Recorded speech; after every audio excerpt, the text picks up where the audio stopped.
Bonjour à tous. Alors, tout d'abord, on revient sur la correction des exercices qui étaient à faire pour mardi.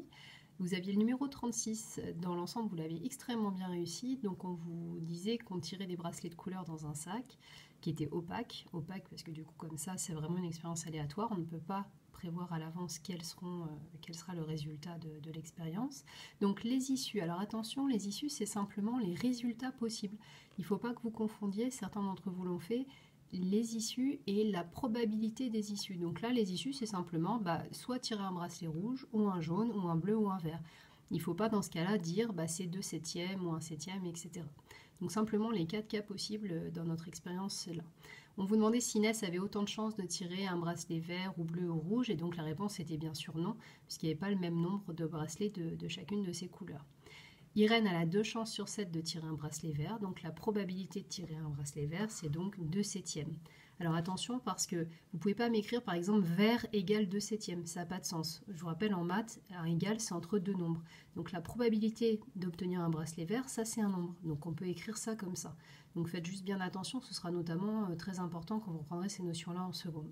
Et puis la probabilité d'obtenir un bracelet jaune, une chance sur 7, donc 1 septième.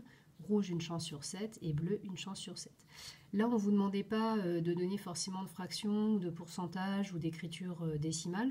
Alors par contre, si vous donnez un arrondi, donnez-le bien, n'écrivez pas tous les chiffres, mais vous pouviez effectivement choisir le type de réponse que vous vouliez, puisque l'énoncé vous laissez libre de le faire. Alors pour les représentations par un arbre, il y a pas mal d'entre vous qui l'ont oublié, donc sur Pronote j'ai mis un R barré, ça veut dire non rendu, mais c'est juste que vous avez oublié de faire l'arbre, donc je ne pouvais pas vous évaluer dessus.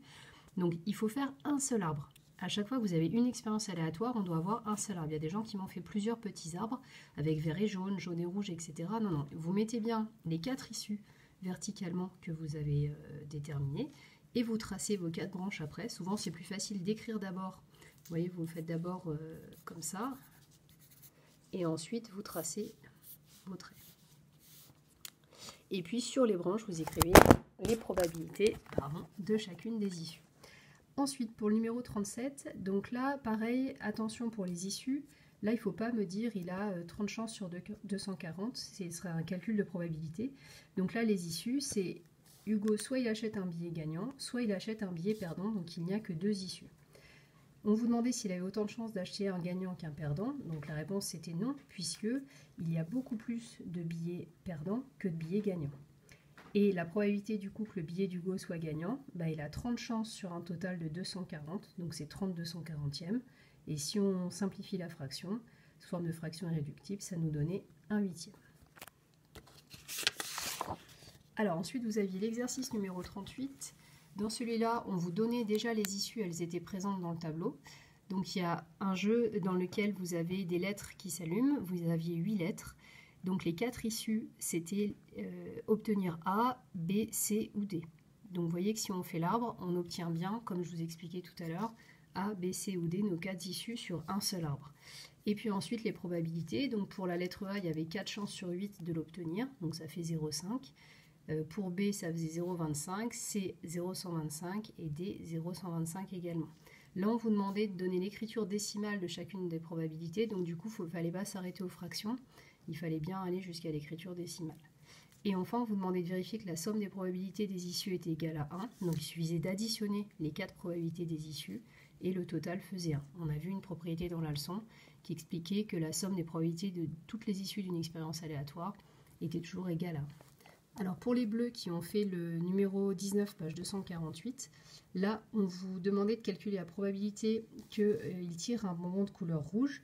Donc là on regardait sur le graphique, il y avait 6 bonbons rouges et il fallait faire le total du nombre de bonbons. Donc on avait 6, plus 5, plus 3, etc. Donc on trouvait un total de 30 bonbons.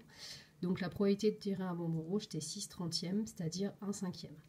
Pareil pour la probabilité du vert, 3 trentièmes, donc 1 dixième, le violet 2 trentièmes, 1 quinzième, etc.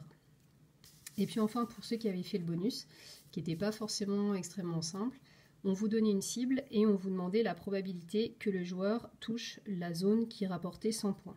On vous disait que le carré vert avait pour côté 10 cm, donc en fait son aire c'est 10 x 10, c'est 100 cm². Et l'aire du disque bleu en entier, comme il avait 20 cm, du carré bleu pardon, en entier, comme il avait un côté de 20 cm, faites 20 x 20, ça faisait 400 cm². Donc la probabilité de tirer dans la zone verte, vous avez 100 sur 400, donc ça vous fait une chance sur 4. Et donc la probabilité qu'il marque les 100 points étant un quart, la probabilité qu'il ne marque pas les 100 points et qu'il tire à l'extérieur de cette zone, c'était donc 3 quarts.